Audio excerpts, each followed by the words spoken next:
In this video, I will cover the God's Eye and the Island of Faces, briefly going over the events that took place in that area, and a possible use for the island later in the story. The largest lake in the Seven Kingdoms, the God's Eye, is located to the west of the King's Road, south of the Trident. It sits in the southern regions of the Riverlands.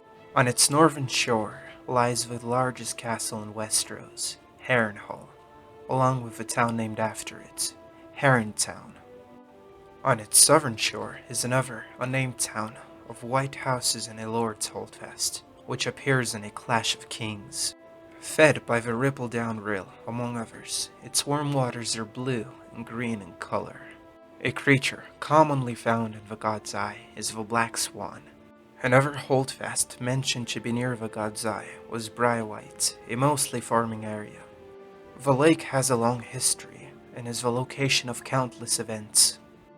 Around the Seven Kingdoms, tales are told about the Green King of the God's Eye, a legendary firstman who ruled the lake and its surrounding lands. During the War of Conquest, the Battle of the Reeds and the Battle of the Wailing Willows were fought on the southern shores of the God's Eye. Two sons of Harren the Black, King of the Ironborn, were slain by Balerion the Black Dread on the waters of the ancient lake. When the Targaryens ruled the Seven Kingdoms from their Iron Throne, Prince Aegon, son of King Aenys I Targaryen, was killed in the battle beneath the God's Eye, 43 years after Aegon's conquest. The Dance of the Dragons was a war waged in many places, which included the God's Eye. The Battle of the Lake Shore, the Butcher's Ball, and the battle above the God's Eye all took place in the ancient lake, making it the final resting place of many, and several dragons as well. In A Night of the Seven Kingdoms, Sir Duncan the Tall and Aegon Targaryen stay near an old timbered inn located on the shores of the God's Eye. There, they waited with many other knights to be ferried across to Eternity at the grand castle of White Walls, which was later destroyed after the Second Blackfire Rebellion. Another famous tourney hosted on the shore of the God's Eye was Lord Walter Went's tourney at Harrenhal. At the tourney, a famous mystery knight known as the Knight of the Laughing Tree defended the honor of the Crannogmen and the House Reed, who had a connection with the Island Faces. Lord Went's tourney was also the place where King Aerys the Mad promoted Jaime Lannister to the King's Guard. At the little white town south of the lake, Yoren had new recruits of the Night's Watch brought from King's Landing camp for the night. Yoren, Arya Stark, and many others crossed swords with the Lannister forces of Sir Amory Lorch, who burned the town in a search for the Brotherhood without banners. The direwolf of Arya Stark, called Nymeria, and her supposed super pack hunt around the God's Eye. From this point onwards, some of what I will talk about is fact, but the rest is theory and speculation, so interpret it as you will and draw your own conclusion, as there is not much known about the Island of Faces. One of the last locations of Weirwoods, south of Moat Cailin, the island has an ancient connection with the Firstmen, and an even older connection with the Children of the Forest. The Island of Faces has much less details known about it than the God's Eye itself, but is very interesting and mysterious as well. In the Dawn Age, many centuries of fighting between the Firstmen and the Children of the Forest changed Westeros, with giants, Children of the Forest, and Weirwood Trees becoming a rare sight, and later non-existent south of the Neck. In the Age of Heroes, the Firstmen of the Children of the Forest created a pact on the Island of Faces, ending an ancient war over 10,000 years ago. Following the creation of this pact, the Order of the Green Men was formed, with the sole purpose of defending the Weirwood Trees on the island.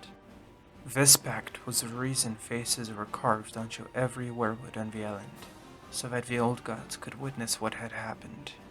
The war had ended, and the Firstmen now dominated Westeros, with the children going into deep hiding or migrating to the far north. But what children the Firstmen did not already kill, the Andals did. Coming to Westeros from Andalos, the Andals landed in the Vale, bringing with them the Faith of the Seven, their knightly orders, plate armor, and advanced knowledge. They fought the Firstmen and their old gods, taking most of the southern Westeroes and transforming it into a land similar to the original Andalos. On the Island of Faces, the Order of Agreement held out against the Andal conquests, which is a reason theories exist that there are still children of the forest living there.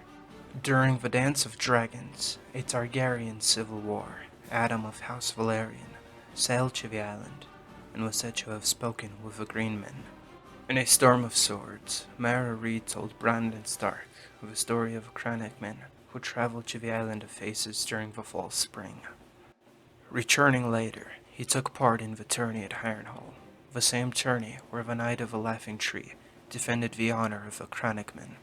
Jon Snow has also got some sort of possible connection with the island, as there are theories about how Rhaegar Targaryen and Lyanna Stark went to the island, but this is not confirmed in any book. Eventually, I do think that the Island of Faces will have a part to play in the coming war of the White Walkers. In the world of Ice and Fire, one can find information on Yi, an ancient empire in the far east of Essos. Even there, on the other side of the world, they speak of a long night and of a great hero who brought its end. He was known by names like Hyrkoon the Hero, Yintar, Nefarian, Eldrick Shadow Chaser, and Azor Ahai. This great hero led the ancient humans into battle, wielding his blade Lightbringer, and brought an end to the long night. Maybe, whichever character ends up being Azor Ahai, if any, will wield Lightbringer, and lead a final army against the White Walkers on the Island of Faces, where the magic of the old gods is most powerful. This final battle would likely include Brandon Stark, as his magic would be most powerful in a place of such high connection to the old gods. In any case, as I have mentioned before, and I'm sure many of you think so, the Island of Faces will play a large role in the War for the Dawn, at least in the books. In the show, probably not so much, unless they plan to have it included in later episodes. And that's just about everything that I've got to say about the Island of Faces.